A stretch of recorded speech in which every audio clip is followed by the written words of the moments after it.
ஜிங்கி ஜிங்கி ஜிங்கி போட்டு ஜிங்கி ஜிங்கிற ரவிக்கு போட்டு எங்க நீ. நான் உங்கள் கனவு நண்பா. ஸோ இப்போ நான் இந்த பாட்டு வந்து ஜிங்கி ஜிங்கி ஜிங்கி போட்டு அந்த பாட்டை வந்து நீ கேட்டிருக்கேன். ஸோ நான் ஒரு லிரிக்ஸ் எழுதியிருக்கேன். ஸோ அந்த பாட்டை நான் பாடுறேன், எப்படின்னு பார்க்கலாம் வாங்க.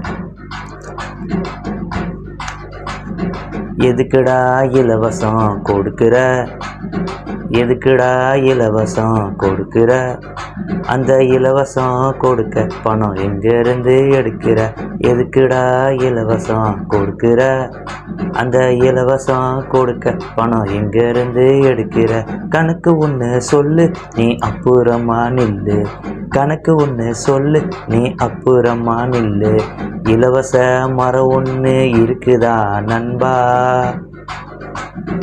இலவச மரம் ஒன்று இருக்குதா நண்பா, மரத்தில் என்ன இலவசம் காக்கிதா, காக்கிதா காக்கிதா இலவசம் காக்கிதா, கோட்டர் ஒன்று கோழி பிரியாணி ஒன்று கொடுக்குறாங்க நண்பா, குடிக்க வச்சு இழந்துட்டீங்க தெம்ப, கோட்டர் ஒன்று கோழி பிரியாணி ஒன்று கொடுக்குறாங்க நண்பா,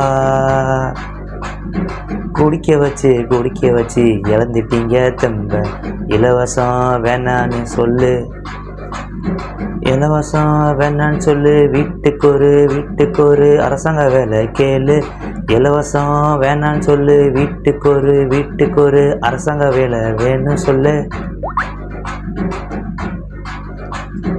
எல்லாருக்கும் ரூலு ஒரே மாதிரி கேளு, ஒரே கார்டுன்னு தெரியுமா, ரேஷன் கார்டு.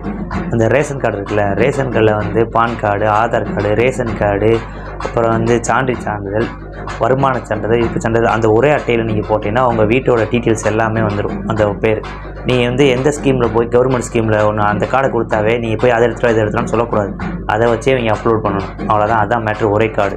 என் பாட்டை கொஞ்சம் நல்லா கேளு, அதில் உள்ள வரிய நல்லா உன்னிப்பா கேளு, நீ நல்ல ஆட்சி பண்ணலைன்னா, மக்களுக்கு நல்ல ஆட்சி பண்ணலைன்னா வெறும் கடற்கரையில் தூக்கு போட்டுக்குவியான்னு வாக்குறுதி கேளு.